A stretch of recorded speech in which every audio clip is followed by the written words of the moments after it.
Breaking news neat paper leak కేసులో దర్యాప్తును CBI వేగవంతం చేసింది. ఎఫ్ఐఆర్ నమోదు చేసిన అధికారులు నిందితుడిని అదుపులోకి తీసుకున్నారు. ఈ కేసులో నిందితుడిని నాసిక్లో శుభం కేర్నాక్ను అరెస్ట్ చేశారు పోలీసులు.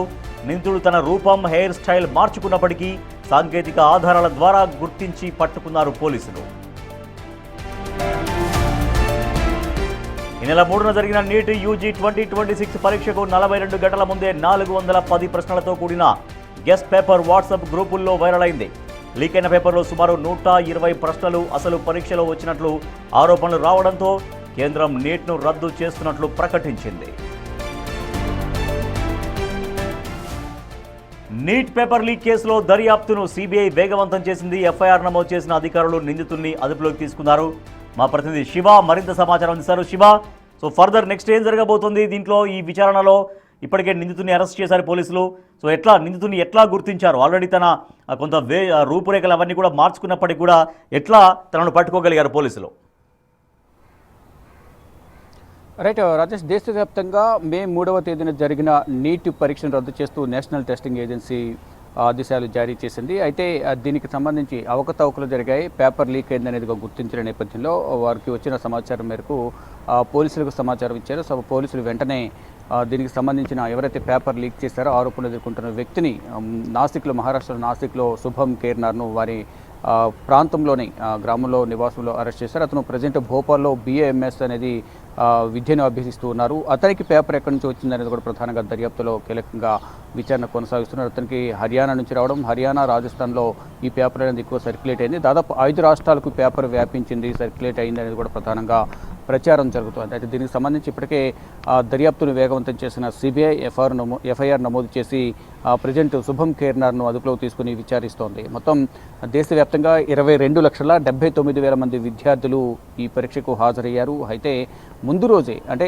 3వ తేదీన పరీక్షలు జరగాల్సి ఉంది. దాదాపు 42 గంటల ముందే పేపర్ లీక్ అయిందనేది కూడా ప్రధానంగా సమాచారం అందుతోంది. అయితే ఈ 42 గంటల ముందు పేపర్ లీక్ అవ్వడం, దాన్ని ఒక వ్యక్తి నుంచి శుభం కేర్నార్ కొనుగోలు చేయడం, అది 10 లక్షలు కొనుగోలు చేసి ఇతరులకు 15 లక్షలకు, 20 లక్షలు, 30 లక్షలకు కూడా ఈ పేపర్ను అమ్మినట్లుగా, విక్రయించినట్లుగా కూడా పోలీసులు గుర్తించారు. ముందు రాజస్థాన్ పోలీసులు ఇచ్చిన సమాచారం మేరకు మహారాష్ట్ర పోలీసులు అదుపులోకి తీసుకుని తర్వాత రాజస్థాన్ పోలీసులకు అప్పగించారు. రాజస్థాన్ పోలీసులు సిబిఐకు అప్పగించారు. అంటే 20-30 మందికి పేపర్ అమ్మారని గుర్తించారు అధికారులు.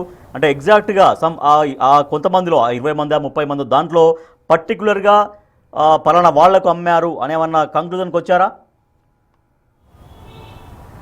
రైట్, ఇప్పుడే ఆధారాలు అయితే సేకరిస్తున్నారు. కొంత ప్రాథమిక సమాచారం అయితే పోలీసుల వద్ద ఉంది, రాజస్థాన్ పోలీసుల వద్ద. స్పెషల్ బ్రాంచ్ పోలీసులు సమాచారాన్ని సేకరించారు. అది సిబిఐకి కూడా నివేదిక సమర్పించిన నేపథ్యంలో సిబిఐ అధికారులు రంగంలోకి దిగి వారు ఎక్కడున్నారు ఏంటి అనేది కూడా మొత్తం గతంలో ఏమైనా వీరికి కాంటాక్ట్స్ ఉన్నాయా, లేదా ఈ ఎగ్జామ్కి సంబంధించి సమాచారం ఉన్న నేపథ్యంలో పేపర్ లీక్ అయిన నేపథ్యంలోనే కాంటాక్ట్లోకి వచ్చారా అనేది కూడా మొత్తం వారి వివరాలన్నీ కూడా సిబిఐ సేకరిస్తున్నట్టు తెలుస్తుంది. మొత్తం దేశవ్యాప్తంగా కూడా ఈ పేపర్ లీక్ కావడంతో అందరూ కూడా విద్యార్థులు ఎంతో కాలం కష్టపడి చదివిన సమయం అంతా వృధా అయిపోయింది అనేది కూడా ప్రధానంగా వారు చెప్తున్నారు. వారి తల్లిదండ్రులు కానీ మొత్తం నిద్రాహారాలు లేక వారికి పిల్లలకు విద్యను అభ్యసించేందుకు వారు వెచ్చించిన ఖర్చులన్నీ కూడా వృధాగా పోయాయి అనేది ప్రధాని చెప్తున్నారు. అయితే ప్రధానంగా ఇప్పుడు ఈ పేపర్ రద్దు చేసినప్పటికీ త్వరలోనే 10 రోజుల్లోనే దీనికి సంబంధించిన నూతన డేట్స్ అని ప్రకటిస్తామంటూ కూడా ఈ testing agency, national testing agency director general Abhishek Singh అయితే చెప్తున్నారు. దీన్ని చాలా సీరియస్గా తీసుకున్నాము, దీనిపై విచారణ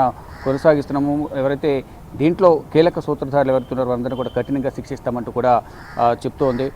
ప్రధానంగా చూసుకుంటే ఈ నేషనల్ టెస్టింగ్ ఏజెన్సీ ఈ విచారణను సిబిఐకి అప్పగించడం, మరోవైపు ఇటు రాజస్థాన్ ప్రభుత్వం కూడా దీనిపై సీరియస్గా ఉంది. ఇటు మహారాష్ట్రలో ఉన్న పోలీసులు కూడా వేగంగా ఈ పేపర్ లీక్ అయిందని తెలిసిన వెంటనే నాసిక్లో శుభం కేర్నార్ను అదుపులోకి తీసుకోవడం అనేది కూడా ప్రధానంగా చెప్తూ ఉన్నారు. మొత్తంగా ఎక్కడికక్కడ ఈ పేపర్ అనేది లీక్ అవ్వడిన నేపథ్యంలోనే ఈ పోలీసులు కూడా అప్రమత్తమయ్యారు. రాజస్థాన్ పోలీసులు ఇటు సిబిఐ చేత విచారణ జరుపుతున్నారు. గతంలో కూడా ఈ 2024లో ఈ నీట్ పేపర్ కూడా బీహార్లో లీక్ అవ్వడం కానీ, మరోవైపు ఒకే సెంటర్లో ఉన్న విద్యార్థులకు సేమ్ మార్కులు రావడంపై కూడా వివాదం కొనసాగింది. గతంలో వివాదం కొనసాగిన నేపథ్యంలో తర్వాత దానికి సంబంధించిన పేపర్లు క్యాన్సిల్ చేయడం కానీ మరోవైపు ఇతరత్ర కొన్ని చర్యలు తీసుకునే నేపథ్యంలో మళ్ళీ యథావిధిగా ఆ నీట్ పరీక్ష నిర్వహించారు. కానీ ఇప్పుడు మళ్ళా ఈ 2026లో ఈ పేపర్ లీక్ అవడం పట్ల విద్యార్థులందరూ కూడా తీవ్ర ఆందోళన వ్యక్తం చేస్తూ ఉన్నారు. ఇటు విపక్ష పార్టీలు కూడా గతంలో 2024లో పేపర్ లీక్ అయిన సందర్భంలో ఉన్న నీట్కి సంబంధించిన అంటే